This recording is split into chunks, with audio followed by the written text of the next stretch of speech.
Welcome to the Practice You podcast. My name is Elena Brower.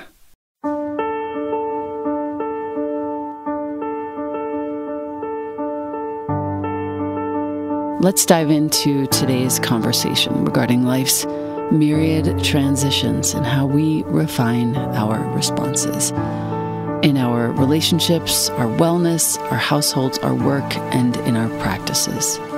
You are invited to learn and love and listen with me. Welcome to Practice You.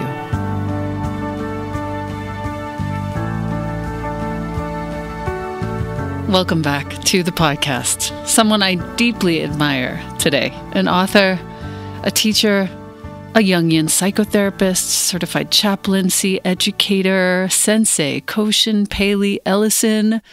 Welcome to the podcast. I'm so happy that you're here. Bowing deeply.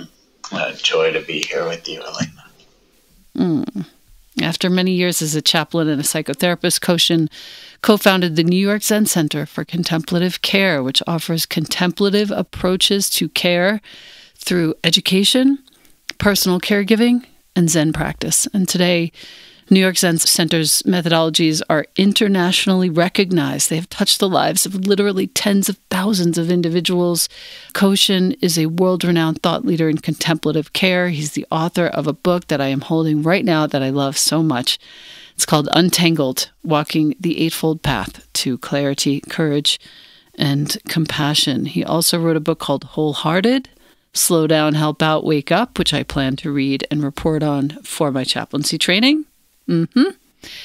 And Awake at the Bedside. He's the co-editor of this collection of contemplative teachings on palliative and end-of-life care. I'm just really deeply excited and honored to have you here.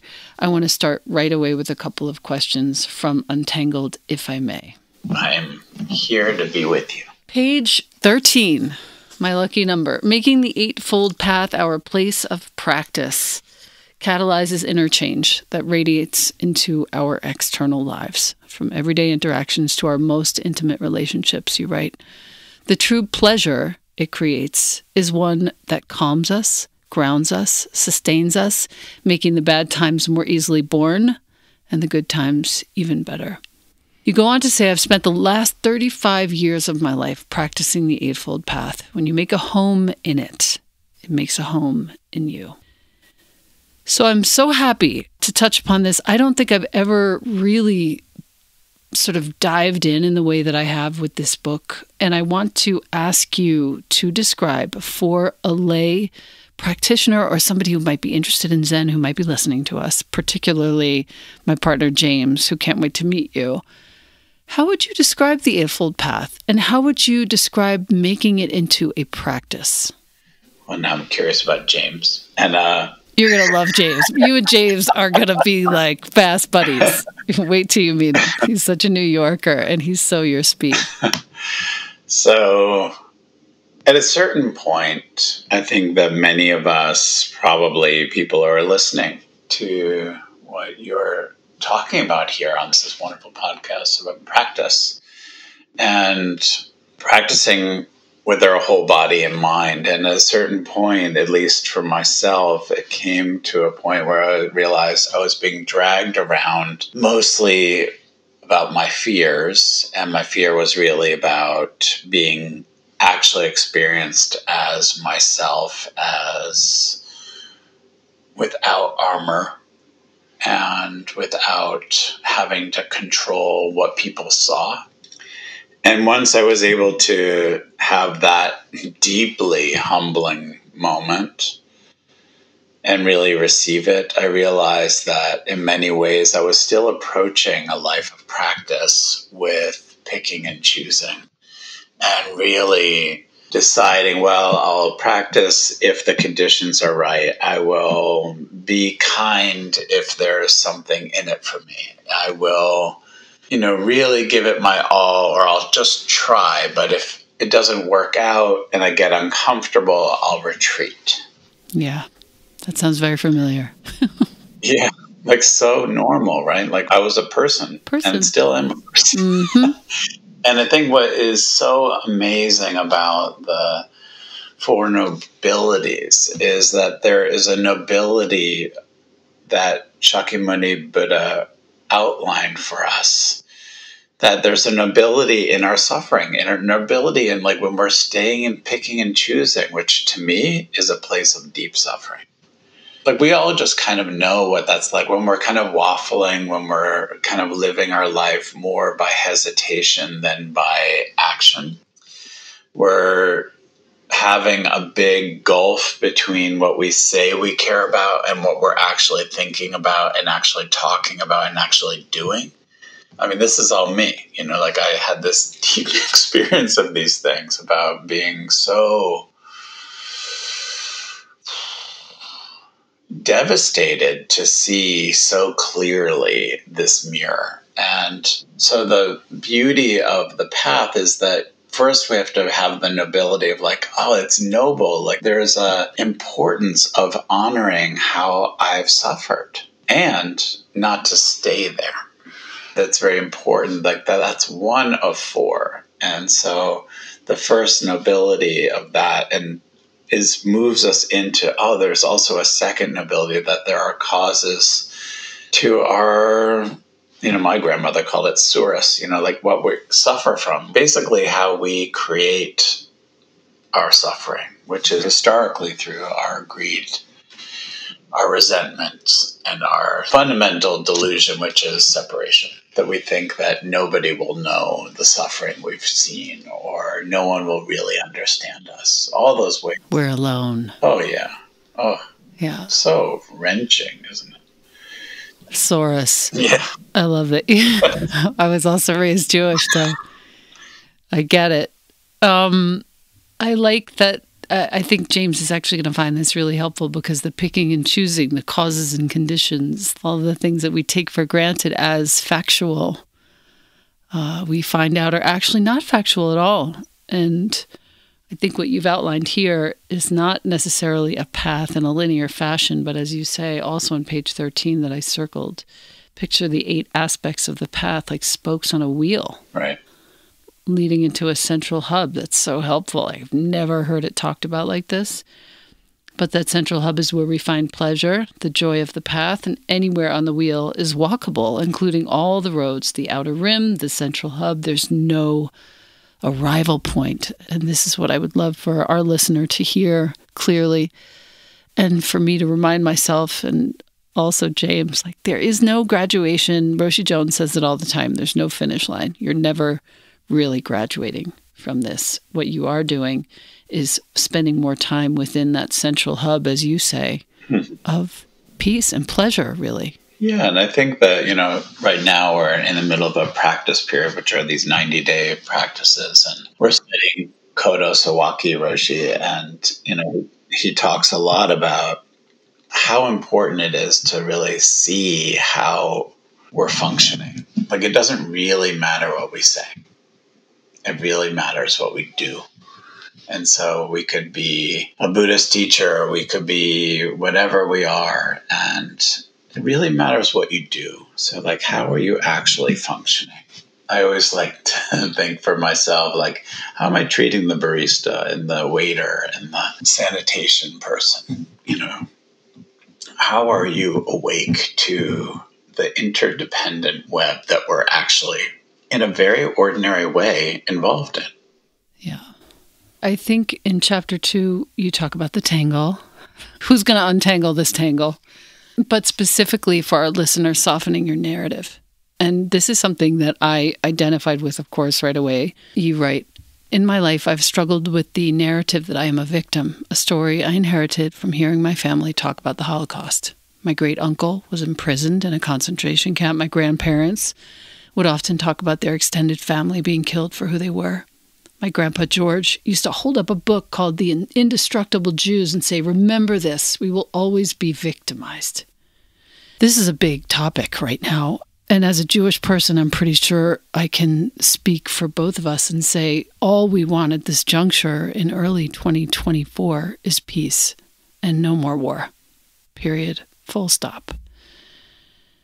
And that is hard for my Jewish counterparts to hear. And I wonder if you could address that in the ways in which you address it in your contemplative practice, in your teaching for us. Yeah. I find this time excruciating, actually. And both a feeling of equanimity at this time, which I feel is a place of refuge for me and for all of us, to really see things with a sense of equanimity, which is like that kind of grandmotherly mind looking out and seeing people hurt themselves in the playground. And you're like, oh, yeah, we'll patch that up. And to the mind where Shakyamuni Buddha, at the end of his life, visiting his family home and seeing his extended family all slaughtered by the neighboring clan, and continuing to teach. Like that kind of equanimity I'm finding deeply necessary. So when people say, oh, I'm feeling sorry for this group of people or that group of people, I always get concerned because I feel like we're always leaving someone out. And so for me, the Bodhisattva vow is to realize that, in thinking about what's happening in Gaza and Israel, like to me, the point is to realize that I am not separate from anyone in that situation. From the people who are being blown up to the people who are raping women and men, to little babies, to children, to both governments, and that I'm not separate.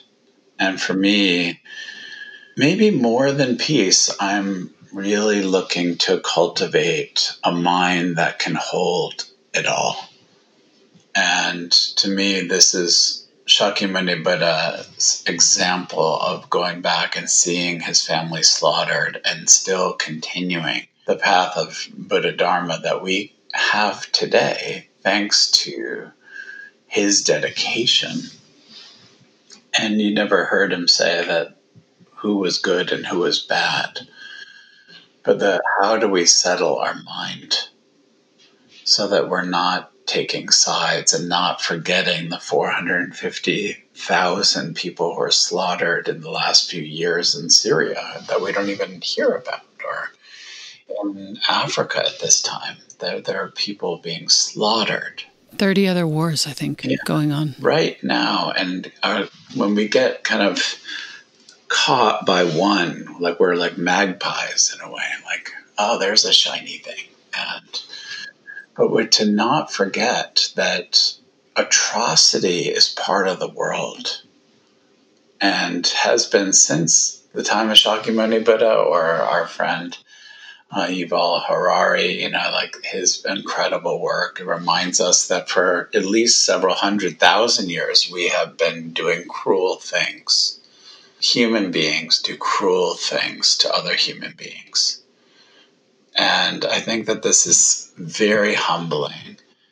And my friend Shakil Chaudhry, who's a beautiful thinker and in the work of diversity, and he and I have been having a series of conversations that have been deeply meaningful, and talking about that just any group who's been oppressed tends to then become the oppressor. And that is true in almost every country.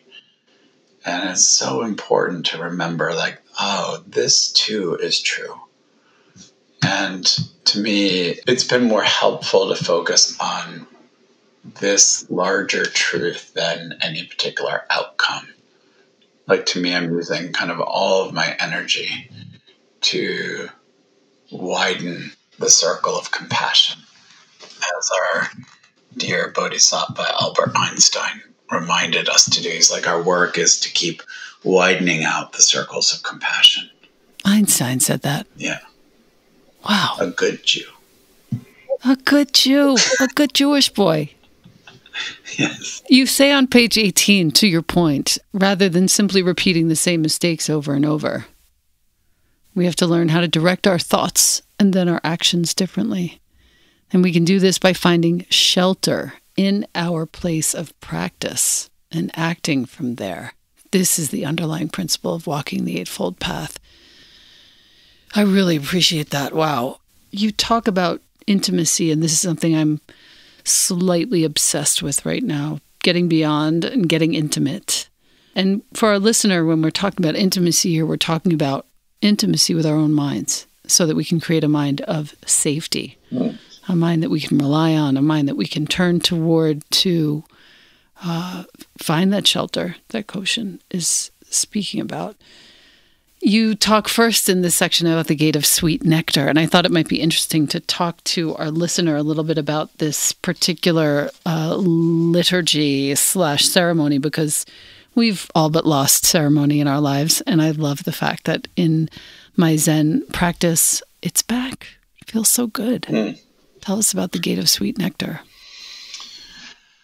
Well, I'm not a Buddhist historian, but my understanding is that the Gate of Sweet Nectar and another ceremony that we call Fusatsu, which is a renewing of vows, are two of the oldest ceremonies. So it's very, to me, super helpful to remember. Like, one is that we have to keep renewing our vows regularly.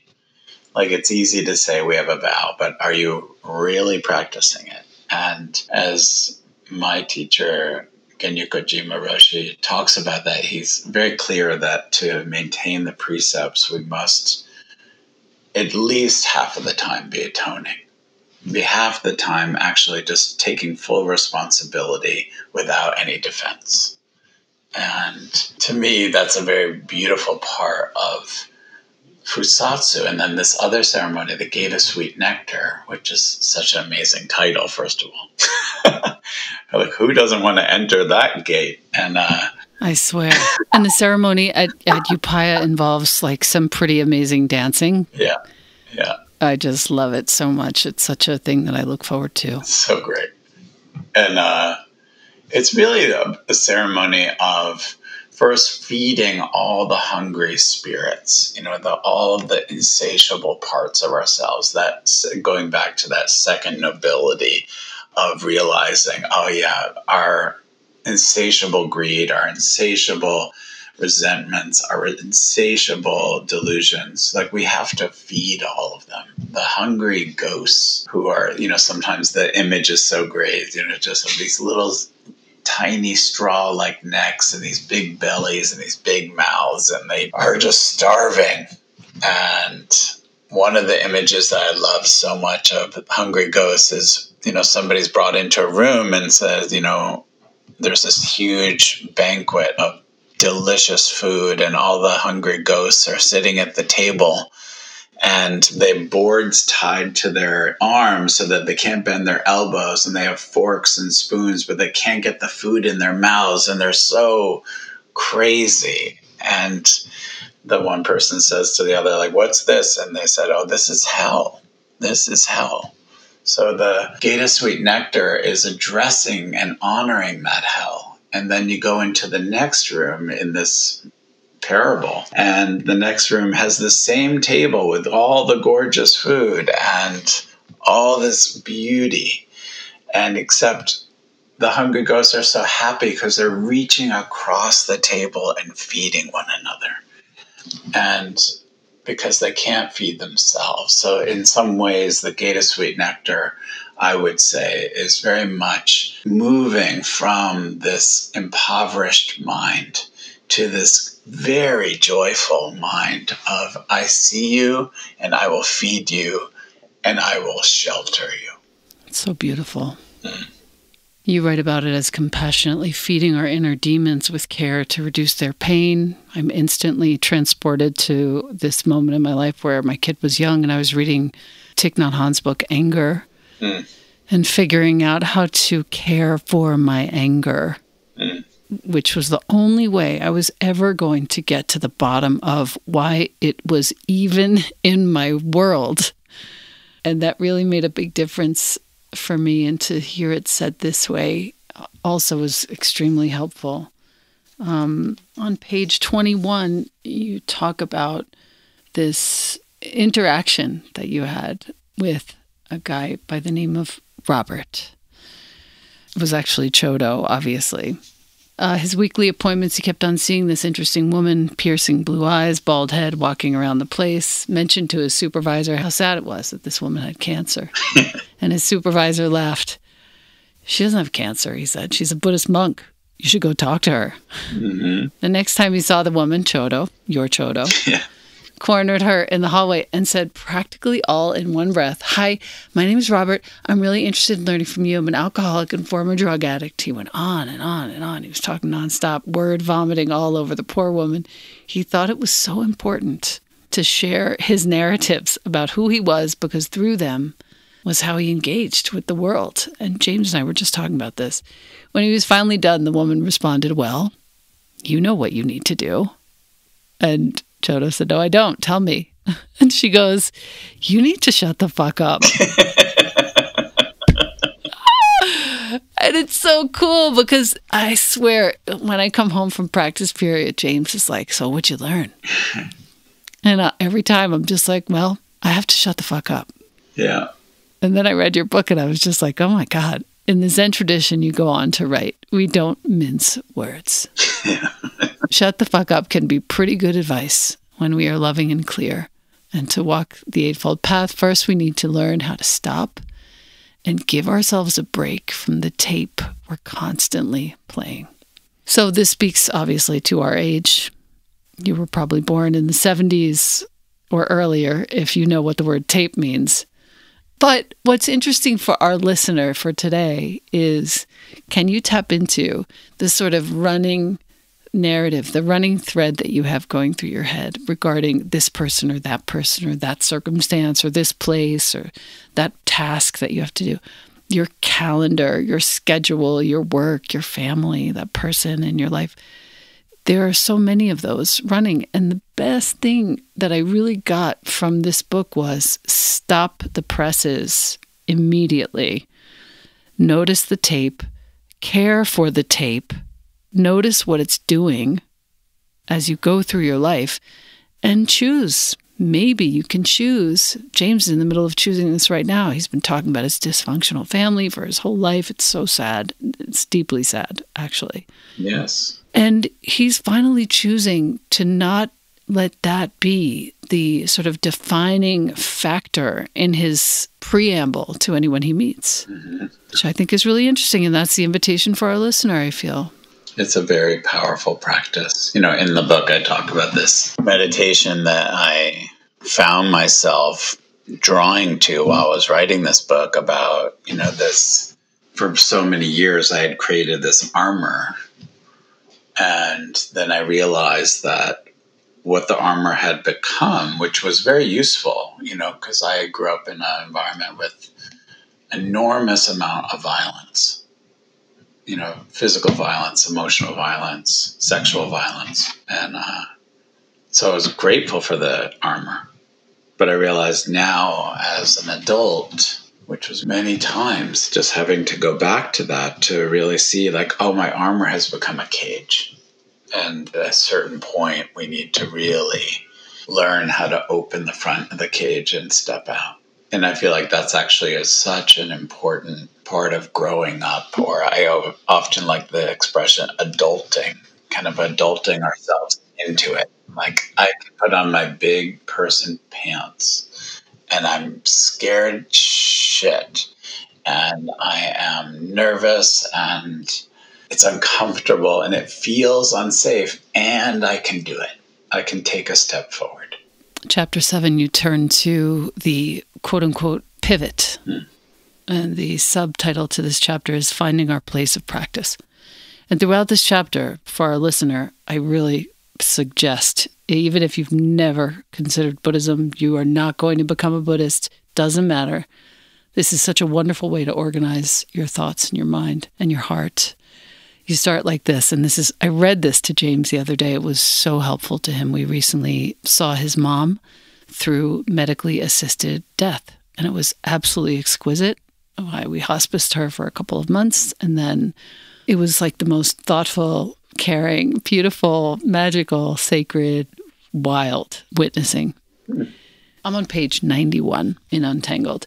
Shunryu Suzuki once said, quote, "After you've practiced for a while, you will realize that it is not possible to make rapid, extraordinary progress. Even though you try very hard, the progress you make is always little by little. It is not like getting into a shower in which you know when you get wet.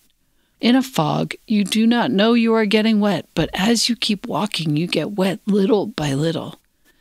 If your mind has ideas of progress, you may say, oh, this pace is terrible. It's going too slow, but actually, it's not. When you get wet in a fog, it is very difficult to dry yourself. So there's no need to worry about progress." And I forget the exact context in which it came up, but I ran over to your book remembering this. And I read it to him because I'd folded the page twice. I knew exactly where it was. And I said, sitting in the Zendo is like this. Continuing to go to Upaya or the New York Zen Center or anywhere is like this.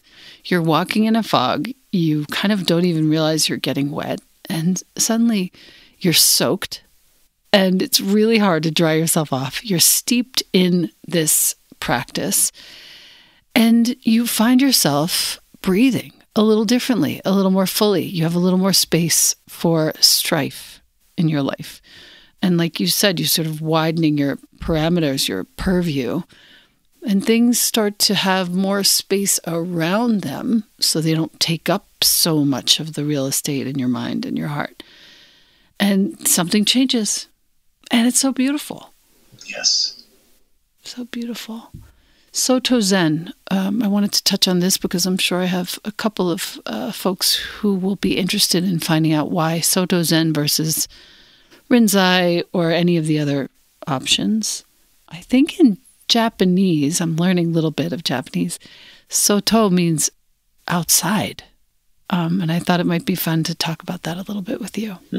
Well, it's so interesting because I was raised in the Zen world, and similar to you, in the white plum tradition, which is really a deep mashup of Rinzai and Soto, which I didn't really understand. Right. And, Koan plus practice, shikantaza. Yeah, but even how we do kinhin, so many things. I was like, wow, But now I'm working with a Soto Zen teacher from Japan and learning such a great deal.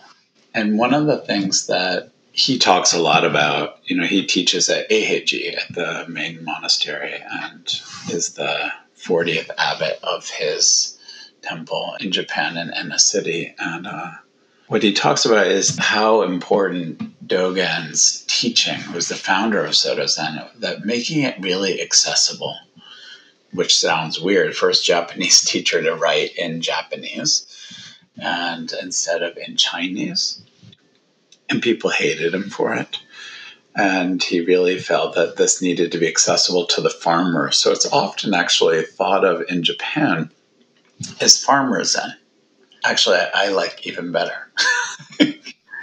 Yeah, it echoes outside. Yes. In a funny way. Because it's in, but it's out. The palace, And, yes, totally. And the main thing is harmony. That the main interest is harmony of the whole. In Japan, what you'll see very often is that all the different temples, might be many, like even in my teacher's town, there's many temples, and they all help each other do ceremonies, they help each other to do different things, or a temple from another city needs help. And so priests or monks from practitioners go and help. As I've learned, is really core part of the Soto Zen way is actually, how are you supporting one another? How are you supporting those that you think are not you? And that's a good barometer for our practice. And so that felt like actually one of the biggest surprises of learning about Soto Zen for me, is because it was not really the focus of how I was raised in the Zen tradition. And I just really am feeling very moved and touched by it. And going with him to watching him taking care of people is very, very beautiful.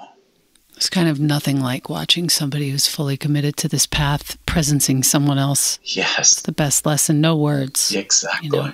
Just watching. He actually had me go to a monastery that had just kind of been finally repaired from 78 years ago in Nagasaki. And so there's this beautiful monastery called Kotaiji, which is one of the few international training monasteries where people can go. And I had the opportunity to train there and recently. And it was just really beautiful. And my practice instruction from my teacher was just to watch, see how people function.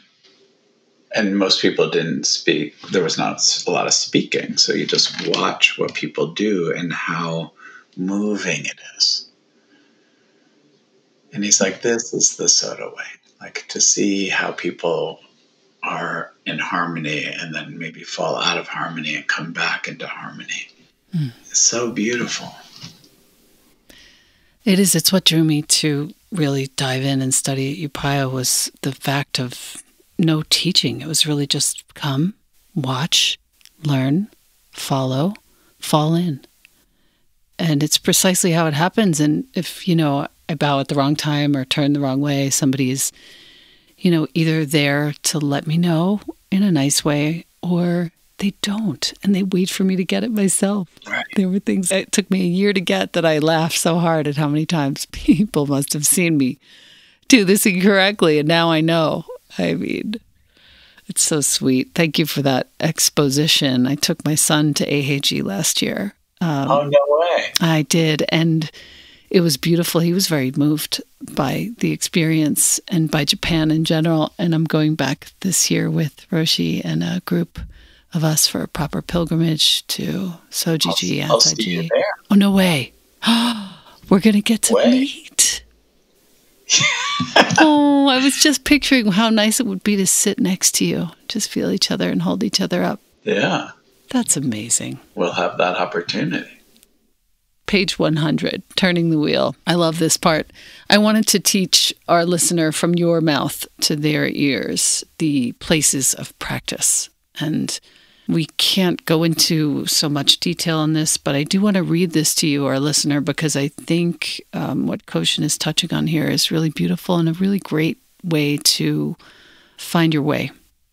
Perspective is the first place of practice, means shifting from what has been done to me to what I am doing. With regard to others, it means finding a way to compassion through facing our own suffering. The second of these places of practice, intention as a place of practice, means asking the question, how do I seek a happiness that doesn't involve exploiting other people or doing them harm? Oh my goodness.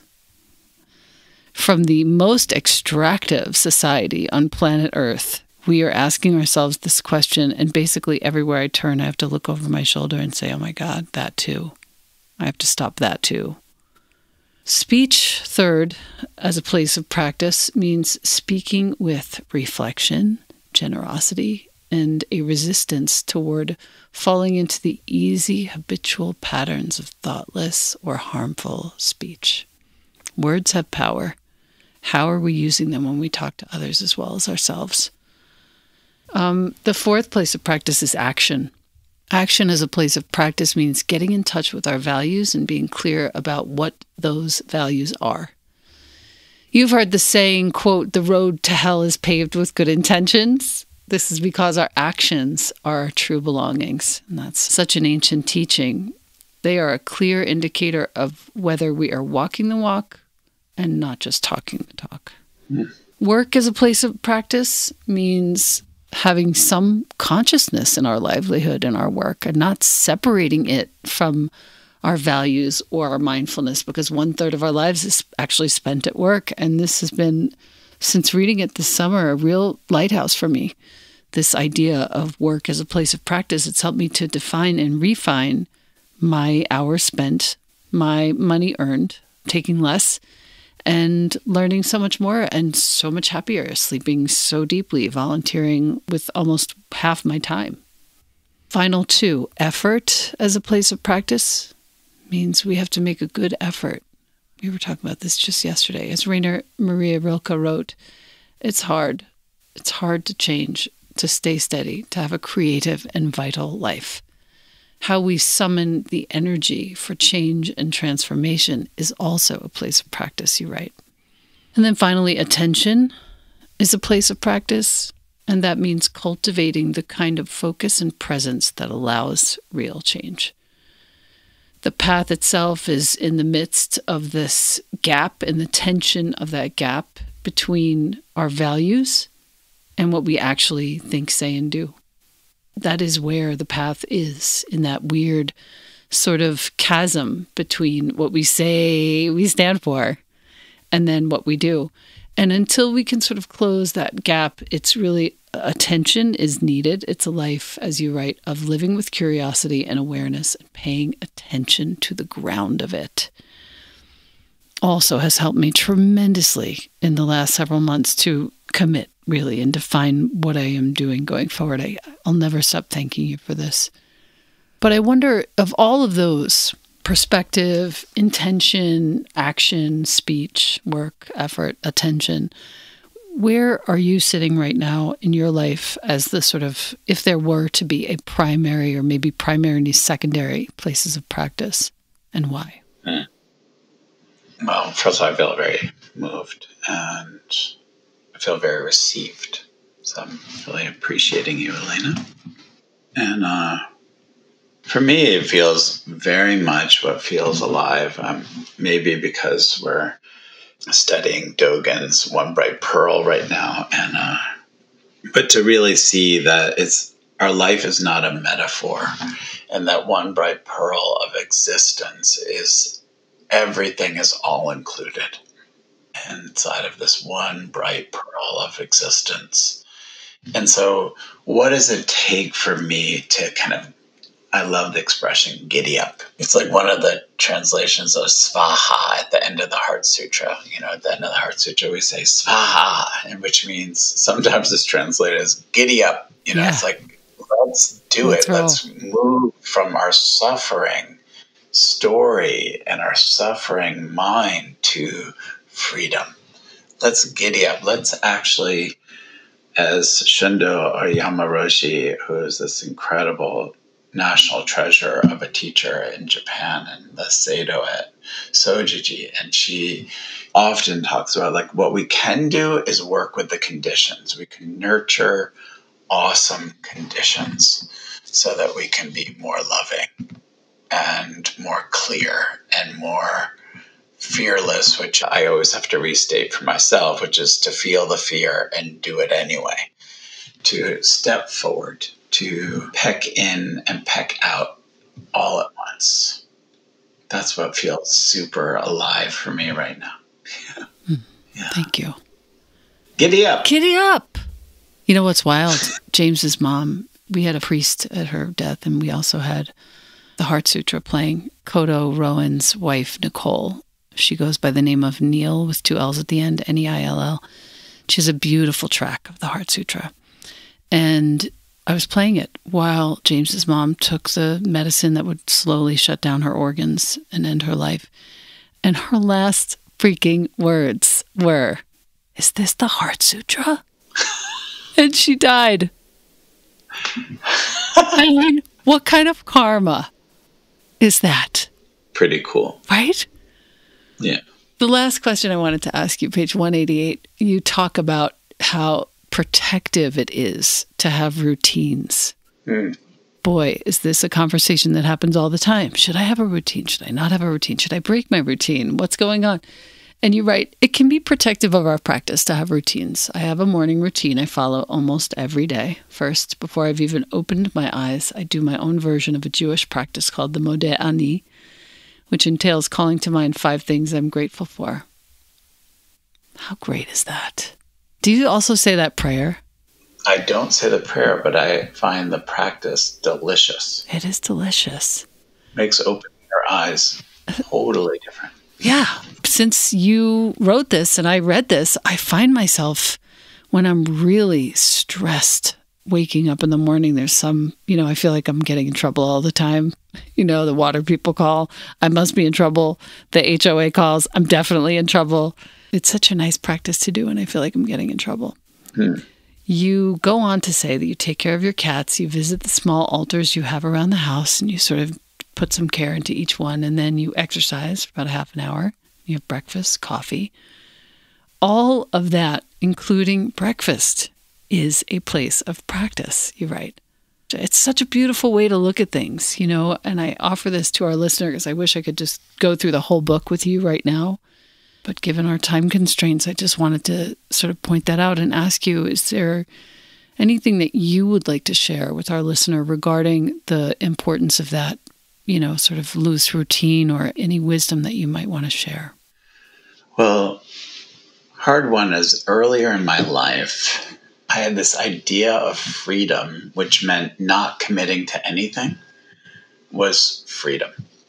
And over time, I found that the deeper I go into things and the more committed I am, the more alive and more possibilities unfold. It's almost like the exact opposite from what I thought freedom was. But freedom, in my experience, really comes from rigor and discipline. Doesn't mean to be cruel, but to be rigorous. Like come on, giddy up. We can do this. Am I really doing the things in my life that actually support me? Am I seeing friends? Am I cultivating awesome friendships that feel actually supportive? Am I actually having some time each day where I'm not thinking?